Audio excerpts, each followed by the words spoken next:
जय हिंद दोस्तों, मैं स्वागत करता हूँ आप सभी का आपके YouTube चैनल में एजुकेशन टू सक्सेस में। जैसे कि आपने थंबनेल में पढ़ा होगा, आज हम लूसेंट के मॉडर्न हिस्ट्री के कुछ क्वेश्चन करेंगे और इसके अंदर थोड़े मिक्स क्वेश्चन भी, प्रीवियस ईयर क्वेश्चन भी आपको मिलेंगे। ठीक है। और आपके आने वाले एग्जाम्स के लिए बहुत ही ज़्यादा यूनिक सेशन रहने वाला है ये। इस वीडियो को प्लीज़ स्किप ना करें और पूरा देखें। ठीक है। तो चलिए पहले क्वेश्चन की ओर चलते हैं, और वीडियो को स्टार्ट करने से पहले प्लीज़ इसे एक बार इस सेशन को शेयर कर दीजिएगा। तो ये रहा आपकी स्क्रीन पे पहला question. Who establish Indian national Congress. आपको बताना है भारतीय राष्ट्रीय कांग्रेस की स्थापना किसने करी। तो बताइए, ये आपके चार ऑप्शन है, आपको बताना है। तो इसका जो राइट आंसर है वो है ए ओ ह्यूम ने। अब इंडियन नेशनल कांग्रेस की बात हुई है तो कुछ इसके बारे में जानते हैं। तो ये थे ए ओ ह्यूम। ठीक है। जिन्होंने इंडियन नेशनल कांग्रेस को बनाया, फाउंडर थे ये। अब मैं आपको बताता हूँ कि फर्स्ट प्रेसिडेंट कौन रहे इंडियन नेशनल कांग्रेस के। 1885 में पहले रहे डब्ल्यू सी बनर्जी, जिन्हें जाना जाता है वो में चंद्र बनर्जी, जिनका पूरा नाम है। ठीक है। और 1886 में दादा भाई नौरोजी बने प्रेसिडेंसी में। तो अब ये जो दो है ना, ये दो हैं सबसे ज़्यादा इम्पोर्टेंट। ठीक है। कैसे हैं? 1887 में बदरुद्दीन तैयब जी बने और 1888 में जॉर्ज यूली। अब मैं आपको बताता हूँ कि 1887 में ये क्यों इम्पोर्टेंट है। अगर क्वेश्चन ऐसा आ गया कि फर्स्ट मुस्लिम प्रेसिडेंट कौन बना आईएनसी का, इंडियन नेशनल कांग्रेस का, तो वो होंगे बदरुद्दीन तैयब जी। ठीक है। और अगर क्वेश्चन ऐसा आया कि फर्स्ट ब्रिटिशर कौन थे आईएनसी के, तो वो होंगे जॉर्ज यूली। तो इसलिए ये बहुत ही इंपॉर्टेंट है, दोनों ईयर और दोनों नाम, प्लीज़ इसे नोट कर लीजिएगा। चलिए आगे चलते हैं, और प्लीज़ अगर आपको इन्फॉर्मेशन यूज़फुल लग रही है तो प्लीज़ एक बारी शेयर जरूर करिए और लाइक करके मेरे को बताना कि आपको सेशन कितना पसंद आया। चलिए आगे चलते हैं। विच among the following not a book by Jawaharlal Nehru. आपको बताना है इन चार में से कौन सी एक बुक है जो जवाहरलाल नेहरू जी की नहीं है। तो इसका जो राइट आंसर है वो है सीधा सीधा फ्रीडम इन एग्जाइल, जो दलाई लामा थे उनकी बुक है ये। ठीक है। बाकी ये तीनों जवाहरलाल नेहरू से रिलेटेड है बुक। चलिए आगे चलते हैं। Who was the first Muslim president of India national Congress. ये देखिए, जो आपको मैं बता रहा था ना, वही क्वेश्चन आ गया कि आईएनसी का पहला मुस्लिम प्रेसिडेंट कौन था।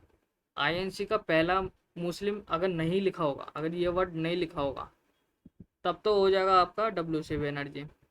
और अगर आपका लिखा होगा मुस्लिम, तो ये हो जाएगा बदरुद्दीन तैयब जी। ठीक है। इसका बिल्कुल राइट आंसर। चलिए, which among the following was the only session in which Mahatma Gandhi elected as Congress president. तो बहुत ही इंपॉर्टेंट है ये आपके लिए। प्लीज बताइए इसका क्या आंसर होगा। स्टार मार्क कर लेना इसको। तो जो गांधी जी थे ना, वो एक ही सेशन के लिए प्रेसिडेंसी निभाई थी उन्होंने। ठीक है। ये पहला और आखिरी समझ लीजिए आप उनका। ठीक है। तो ये कौन सा था? ये था बेलगांव, 1924 में। अब 1924 में आपको पता होगा कि एक और चीज़ याद आ रही होगी। ठीक है। तो वो थी हिंदुस्तान रिपब्लिक एसोसिएशन। अब ये किसके द्वारा फाउंड करी गई थी? चंद्रशेखर आज़ाद के द्वारा करी गई थी। ठीक है। और इसके अंदर जो सबसे इम्पोर्टेंट पॉइंट है वो है कि कितने मेंबर थे। ठीक है ना, तो 26 मेंबर थे। ये भी आप याद कर लीजिएगा। ठीक है। बहुत ही इंपॉर्टेंट है, 26 मेंबर। चलिए आगे चलते हैं। बी ऑप्शन राइट है। Which viceroy passed the vernacular press act and the arms act of 1878। जिन्हें इंग्लिश में प्रॉब्लम है उनके लिए मैं हिंदी में भी लाया हूँ, वो हिंदी में भी आंसर कर सकते हैं कमेंट बॉक्स में भी। ठीक है। और एंड में आपसे मैं पूछूंगा आपका क्या स्कोर रहा है ओवरऑल। इससे आपको एक प्रिपरेशन का आइडिया लगता है कि आप, हाँ, और मेहनत करनी है या नहीं करनी है, या सिर्फ रिवीजन करना है, या कंसेप्ट अभी आपके थोड़े वीक है, उसे थोड़े ठीक करना है। तो इसका जो राइट आंसर है वो है option number A, Lord Lytton. चलिए अब ये देखिए, ये थोड़ा मैं आपके लिए ना, जो आजकल क्वेश्चन बन रहे हैं, कि CHSL और ये CGL वगैरह, नए नए तरीके के जो क्वेश्चन आ रहे हैं ना, एक थ्योरी, लैंग्वेज बेस्ड क्वेश्चन, उसमें ये नहीं पूछ रहा आजकल कि मतलब इसका मतलब सन बता दो या इनका फाउंडर बता दो। आजकल पूछ रहा है ऑब्जेक्ट, ऑब्जेक्ट क्या था, उससे मतलब रीजन पूछ रहा है आजकल ज़्यादातर। समझ रहे हैं ना आप? तो बताइए इसका क्या आंसर होगा। तो इसका जो राइट आंसर होगा ना, वो होगा to persuade Indian leader to support the British war efforts. अब मैं आपको इसका मतलब बताता हूँ। देखिए आपको याद होगा कि ये आया था 1942 में, ठीक है ना। तो 1939 में वर्ल्ड वॉर टू स्टार्ट हो गई थी। अब ब्रिटिशर्स चाहते थे कि इंडियंस उनकी मदद करें उस जंग को लड़ने की। तो क्रिप्स मिशन की मतलब बैठक हुई और उसे इंडिया भेजा गया, ठीक है। तो इसमें सबसे ज़्यादा जो इम्पोर्टेंट बात मैं आपको बताने वाला हूँ ना, उसे नोट कर लीजिएगा कि जो हमारे गांधी जी थे ना, उन्होंने एक बात कही थी जब क्रिप्स मिशन उनके सामने प्रस्ताव रखा गया था। तो उन्होंने एक बात कही थी, ए पोस्ट डेटेड चेक। ठीक है, सबसे इम्पोर्टेंट बात बता रहा हूँ कि उन्होंने कहा था ए पोस्ट डेटेड चेक। तो अगर क्वेश्चन एक ऐसा आया कि ए post dated cheque Mahatma Gandhi ji ने कौन से और किसके लिए कहा था, तो आपका होगा द क्रिप्स मिशन। ठीक है, ये बहुत ही इंपॉर्टेंट हो जाता। ठीक है, इसका जो राइट आंसर है वो होगा बी। चलिए आगे चलते हैं, इतनी इंफॉर्मेशन मेरे ख्याल से इनफ है आपके एग्जाम के लिए। Which of the above signed the Poona pact. अब देखिए ऐसे भी क्वेश्चन बहुत आ रहे हैं कि पहला दूसरा सही होगा, पहला सही होगा या तीसरा सिर्फ सही होगा, ये सारे सही होंगे। तो इसका जो राइट आंसर है, पूना पैक्ट किस किस के बीच में साइन हुआ था, तो 1213 सबके बीच में हुआ था। अब आपको मैं बता देता हूँ कि जो पूना पैक्ट है ना, ये 1932 में साइन हुआ था, ठीक है। और इन तीनों के बीच में मतलब महात्मा गांधी जी और इन ये जो मदन मोहन मालवीय जी और राजेंद्र प्रसाद जी थे, इन्होंने हेल्प करी थी साइन करवाने में, बी आर अम्बेडकर और गांधी जी के बीच में। चलिए अब राउंड टेबल कॉन्फ्रेंस के बारे में जान लेते हैं।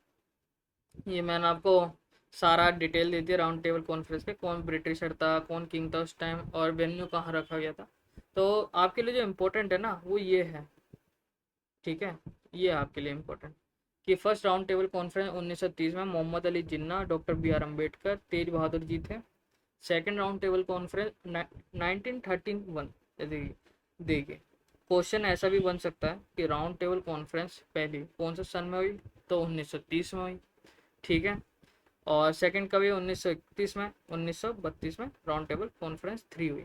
चलिए अब मैं आपको एक और पॉइंट बताता हूँ कि आपके लिए एक चीज़ और इम्पोर्टेंट है।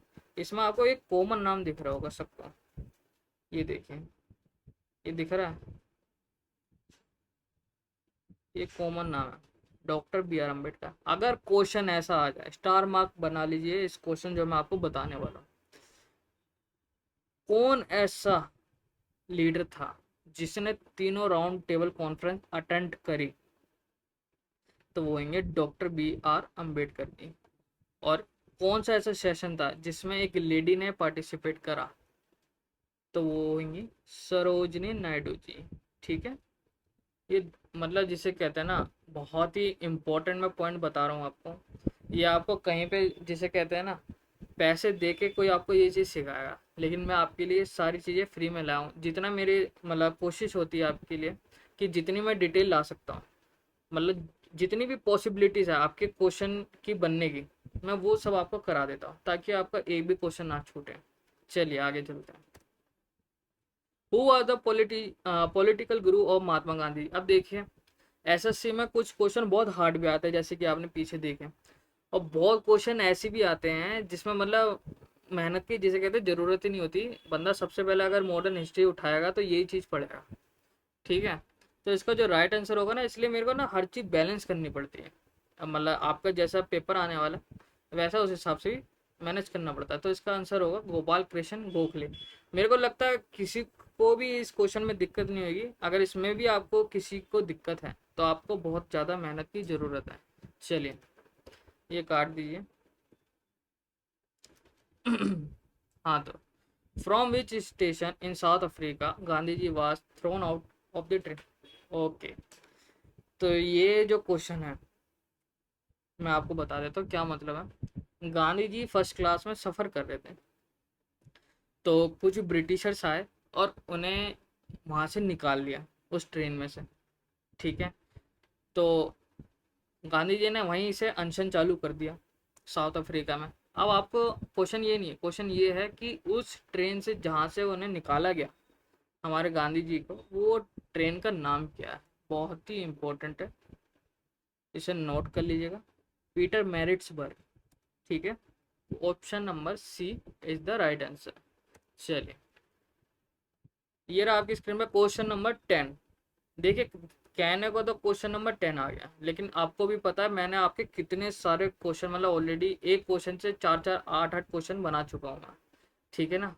Who given the slogan do और डाई, अब ये तो जिसे कहते हैं मतलब गलत होने की गुंजाइश ही नहीं है इस क्वेश्चन में, ठीक है। तो क्वाइट इंडिया मूवमेंट में महात्मा गांधी जी ने 1942 में स्लोगन कहा था, करो या मरो, डू और डाई, ठीक है। तो चलिए आगे चलते हैं। Sati was abolished by William Bentinck in which year. देखिए, अबॉलिश का मतलब होता है खत्म कर दिया गया, सती प्रथा, ठीक है। सती, जो औरतें सती हो जाती थी ना, मतलब उनका हस्बैंड मरता था तो उन्हें चिता के ऊपर ही बिठा दिया जाता था। तो ये चीज़ 1829 में बंद कर दी गई, किसके द्वारा, विलियम बेंटिक के। अब देखिए, एसएससी हो गया बहुत चालाक। एसएससी ये नहीं पूछेगा कि कौन से गवर्नर ने करी, वो पूछेगा विद द हेल्प ऑफ, मतलब किसकी सहायता से। तो वो होगा राजा राम मोहन रॉय आपका, ठीक है ना। ये इसका राइट आंसर है। चलिए, तो दोस्तों यही थे हमारे यहाँ तक के क्वेश्चंस, ठीक है। अगर आपको लगता है कि इस जो मैंने आपको इंफॉर्मेशन प्रोवाइड करवाई है थोड़ी सी भी आपके वो काम की है, आपको लगता है कि हाँ ये क्वेश्चन ऐसे बनते हैं हमारे एग्जाम्स में, अगर किसी ने दिए हो एग्जाम्स दिए होंगे मोस्टली बच्चों ने, तो प्लीज़ एक बारी शेयर ज़रूर कर देना और ये सब्सक्राइब करना ना भूलना, ठीक है। क्योंकि देखिए चैनल हमारा थोड़ा सा नया है, थोड़े से व्यूज़ कम आते हैं इस चक्कर में, तो आपके सपोर्ट की बहुत ज़रूरत है। प्लीज़ बेल का आइकन ज़रूर बजा लीजिएगा, ठीक है। और थैंक यू। और मैं आपको एक चीज़ और बताना चाहता हूँ, ये जो पीडीएफ है आपको इस सेशन की आपको पीडीएफ मिल जाएगी टेलीग्राम चैनल पे, उसकी लिंक आपको डिस्क्रिप्शन बॉक्स में मिल जाएगी, ठीक है। प्लीज़ अगर आप हमें सपोर्ट दिखाएंगे तो मैं ऐसे ही आपके लिए बहुत सारे क्वेश्चन लाता रहूँगा, ठीक है। Thank you and have a nice day.